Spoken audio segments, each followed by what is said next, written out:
তুমি কি করো? তুমি লুকাইতেছো কেন? কি করো তুমি?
হ্যালো প্রিয় ভিউয়ার্স, আজকে আমি চলে এসেছি নতুন একটা ভিডিও নিয়ে। এখন আমি চলে যাচ্ছি ডিএনসিসি ওয়ান্ডারল্যান্ড পার্ক, ঢাকাতে। এটা হচ্ছে আপনার আগারগাঁও শ্যামলীতে। এই হচ্ছে আমার হাতে দেখতে পাচ্ছেন টিকিটের মূল্য হচ্ছে মাত্র 100 টাকা। আজকে পয়লা বৈশাখে আমি চলে এসেছি এই পার্কে। তো আজকে আমি আপনাদেরকে পার্ক চারদিক সব কিছু ঘুরিয়ে দেখাবো। ডিএনসিসি ওয়ান্ডারল্যান্ড পার্ক আপনারা দেখতে পাচ্ছেন, আমি গেটের সামনে দাঁড়ানো আছি। এটা ভিতরে আমরা যাব। আজকে আমরা এই ডিএনসিসি পার্কটা ঘুরে দেখব। এই হচ্ছে গেট, আমরা এখন প্রবেশ করব। চলেন তাহলে সামনের দিকে সব কিছু দেখে আমরা ভিতর চলে যাব কিছুক্ষণের ভিতরেই। এই হচ্ছে আমি দেখানোর চেষ্টা করছি, আপনারা দেখছেন।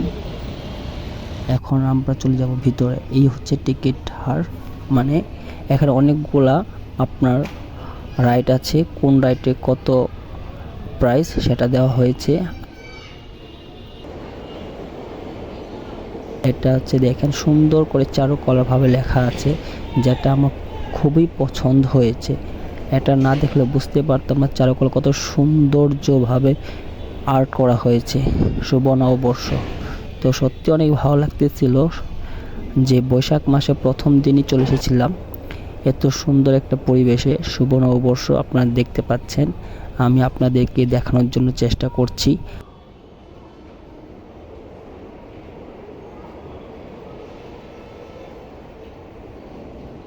আমি উপর থেকে দেখানোর চেষ্টা করছি এই আর্ট করা চিত্রাঙ্কনটি। সত্যি চারুকলার এত সৌন্দর্য নিজ চোখে না দেখলে বুঝতে পারতাম না। আপনারা নিজে দেখতেছেন। এই পাখিদেরকে দেখে মনে হচ্ছিল যেন কানে মুখে কথা বলতেছে, তো তাই কাছ থেকে চেষ্টা করেছি আর একটু কাছে যাওয়ার জন্য।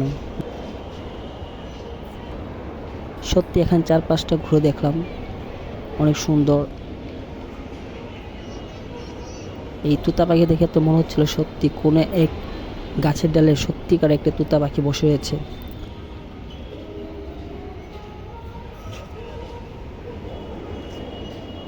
আমার সামনে ঘুর ঘুর করে ঘুরছিল। তারপর বাচ্চাদের জায়গায় বড়রা যেন তারা বাম্পার কার নিয়ে খেলা করতেছিল। সত্যি ভালো লাগতেছিল। নিজ চোখে না দেখলে আসলে বোঝা যেত না যে আসলে বাচ্চাদের যে স্থানটা, সেই জায়গায় গেলে মনে হয় নিজেকে বাচ্চা মনে হয়। এই বড় ঠোঁটওয়ালা যে পাখিটি, সেটা অবশ্য নাম আমি জানি না, তবে খুব ভালো লাগতেছিল। এরকম অনেকগুলো সৌন্দর্য কিছু দৃশ্য এখানে তুলে ধরা হয়েছে, যেটা সত্যি চমৎকার।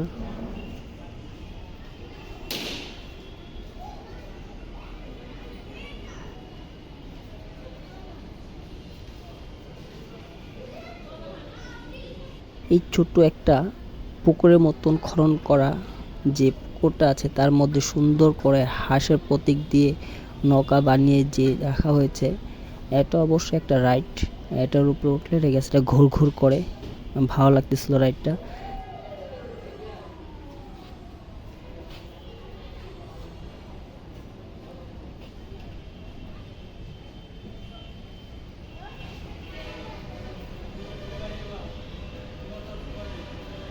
মাথার উপর দেখি আরো অন্য একটা রাইড ছিল।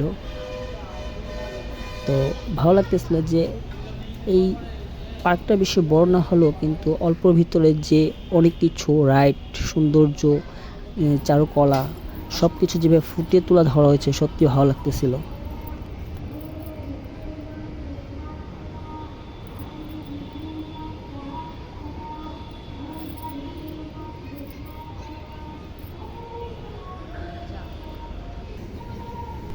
আমি নিজেই চারুকলার মাঝখানে একটু দাঁড়ালাম, তারপর আবার সামনের দিকে চলে গেলাম। এই ঘুর ঘুর করছে, বাচ্চারা উঠেছিল।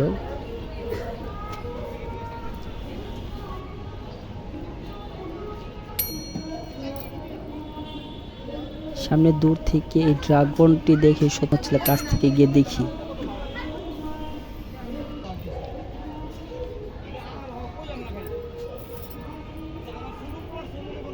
এই চরকিটা দেখে সত্যি উপরতে ইচ্ছে করতেছিল।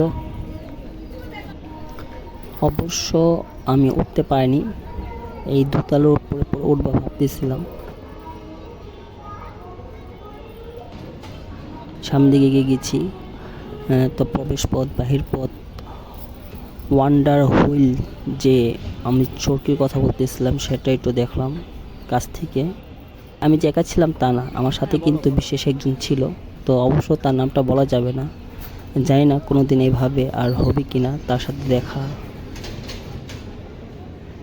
এই যে সামনে যে দেখতেছেন টাইগার, রয়্যাল বেঙ্গল টাইগার,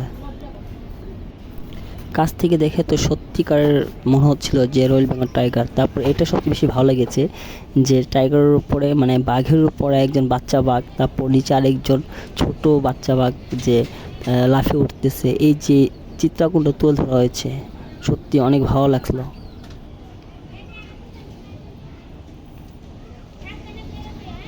এইভাবে দেখে তো সত্যি অনেক ভয় পেয়ে গেছিলাম, মনে হচ্ছিল যেন সত্যি সত্যি আমার দিকে তাকানো আছে।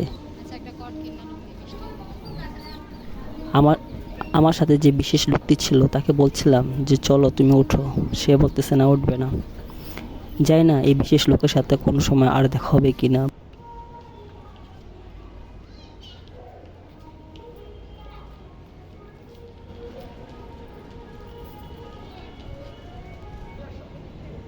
এই যে দেখতেছেন আমাদের হাঁস মামা, হাঁস মামাকে দেখে তো সত্যি অনেক ভালো লাগতেছিল। তো হাঁস মামার কাছে গিয়ে কিছু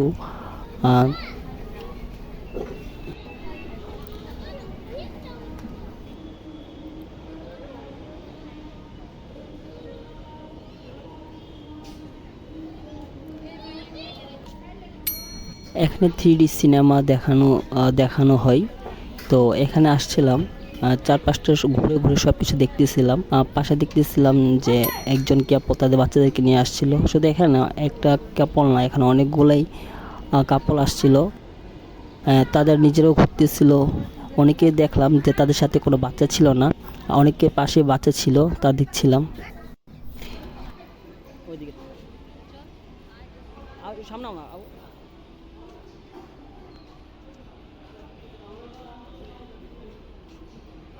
এটা বলতে গেলে একটা ওয়েটিং রুমের মতো ছিল, অপেক্ষামান, বাচ্চারা চারদিকে খেলবে, গার্ডেনরা এখানে বসে থাকবে, এরকম এই স্থানটা ছিল।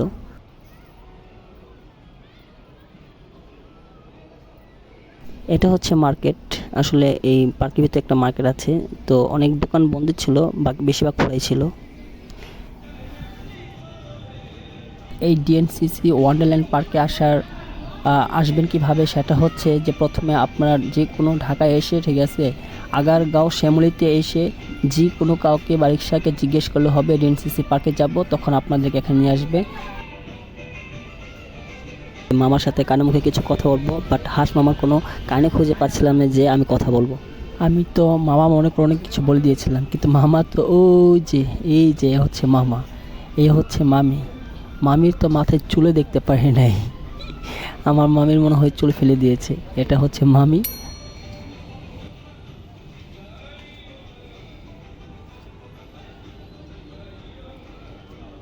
হাঁস মামি আর ওটা হচ্ছে হাঁস মামা। মামা স্টাইলটা সেই। রাইডগুলো আমার খুব পছন্দ হয়েছে, কারণ আমি রাইডের খুব পাগল। আমি ছোটোবেলা থেকে রাইড অনেক পছন্দ করি। তারপর এই রাইডগুলো দেখলে আমার খুব উঠতে ইচ্ছে করতেছিল। বিশেষ করে আমি যতগুলো পার্কে গিয়েছি প্রত্যেকটা পার্কে আমি রাইডে উঠেছি। যেমন সিলেট ড্রিমল্যান্ড পার্কে গিয়েছিলাম, ওইখানে রাইডে উঠেছিলাম। আমাদের নরসিংদী ড্রিম হলিডে পার্ক আছে, সেখানে গিয়েছিলাম। প্রায় হাতে দু একটা বাদে প্রত্যেকটা রাইডে আমি উঠেছিলাম। শুধু তা না, ঢাকায় ফ্যান্টাস্টিক কিংডমে যখন গিয়েছিলাম তখন ওইখানেও মোটামুটি দু একটা বাদে প্রত্যেকটা রাইডে আমার উঠেছিলাম। খুব ভয়ঙ্কর রাইডগুলো আমার খুবই পছন্দ।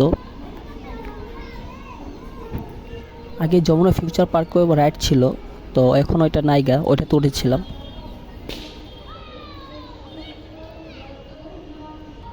আমি এখন ড্রাগনকে কাছ থেকে দেখবো, তাই উপরে আস্তে আস্তে উঠে যাচ্ছি, পাহাড়ের উপরে যাচ্ছি। তো এই হচ্ছে পাহাড়ের রাস্তা, আপনারা দেখতে পাচ্ছেন।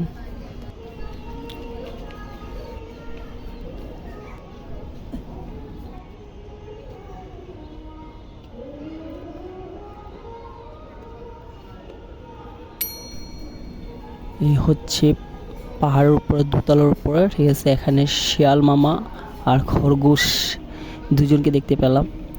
তো এটার ওদের দুজনের মাঝখান দিক দিয়ে চলে গেলাম। এই যে ড্রাগন, অনেক কাছ থেকে দেখানোর চেষ্টা করতেছি ড্রাগনকে। এই যে এটা হচ্ছে ওর লেজ, ও অনেক বড়, সৌন্দর্য, অনেক সুন্দর লাগতেছে।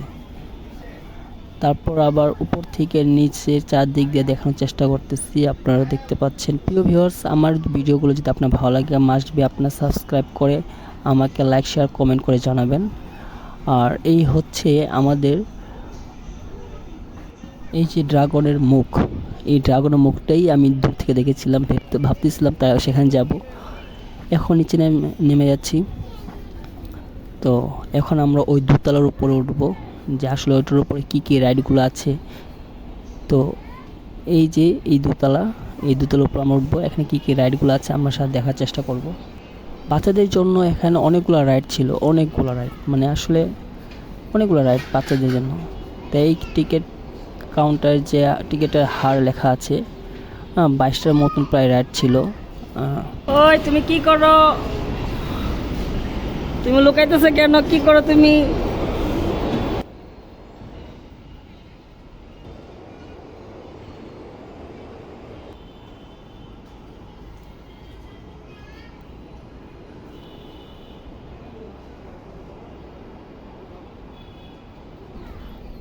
সামনের দিকে তো এই যে আম গাছে আম ধরেছিল, তো এই আম গাছটাকে দেখে অনেক ভালো লাগতেছিল। এই দেখে আম ঝুলছে। এই হচ্ছে সিঁড়ি, এখন আমি দোতলার উপরে উঠে যাব। তো উঠলাম, আস্তে আস্তে করে চলেন উপরে উঠি। উপরে উঠে আমরা দেখব যে আসলে উপরে কি কি রাইডগুলো আছে। বা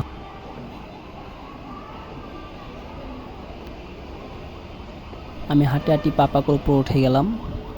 তারপর উপরে উঠতে দেখলাম যে এখানে সত্যি অনেকগুলো রাইড আছে, অনেকগুলো ছোটো ছোটো বাচ্চাদের জন্য, তাদের মন আর তাদের পরিবেশ অনুযায়ী, তাদের মন ঠিক করার জন্য, ভালো রাখার জন্য এখানে অনেকগুলো রাইড আছে। দেখতে পাচ্ছেন এই যে এই মামারকে। তারপর এটার ভিতরেও, এটাতে লেখা ছিল অভিভাবক ভিতরে থাকা নিষেধ, তার মানে বাচ্চাদেরকে ভিতরে দিয়ে অভিভাবক কেউ থাকবে না, আমার গার্ডিয়ান কেউ থাকবে না। ভালো লাগতেছিল। তো এই হচ্ছে এখান থেকে দেখানো সবগুলাই আমি চেষ্টা করেছি যে এখানে কী কী পাওয়া যায়। তারপর এই চরকি মতো ঘুরঘুর করছে সেটাও দেখানোর চেষ্টা করছি। আবার আমাদের চারপাশগুলো দেখানোর চেষ্টা করছি, যে আমাদের চারুকলাটা সেটাও দেখানোর চেষ্টা করেছি। তারপর আমি আবার আস্তে আস্তে সামনের দিকে এগিয়ে যাচ্ছি। উপরের সৌন্দর্যগুলো সব কিছু ধরার চেষ্টা করেছি আমি। তবে এই যে এখন আমি নিচে নেমে যাব আস্তে আস্তে করে। এই যে রেলগাড়ি, এই যে আমার এক বিশেষ লোক লাল শাড়িতে ছিল। এখন আমি নেমে যাচ্ছি, এই তো নেমে যাচ্ছি। আমার বিশেষ লোকটাকে আর দেখানো হলো না, কারণ সে অবশ্য ক্যামেরার সামনে আসতে চায় না। আজকে হয়তো আমাদের শেষ দেখা ছিল। আমি সামনের দিকে যাচ্ছি। তো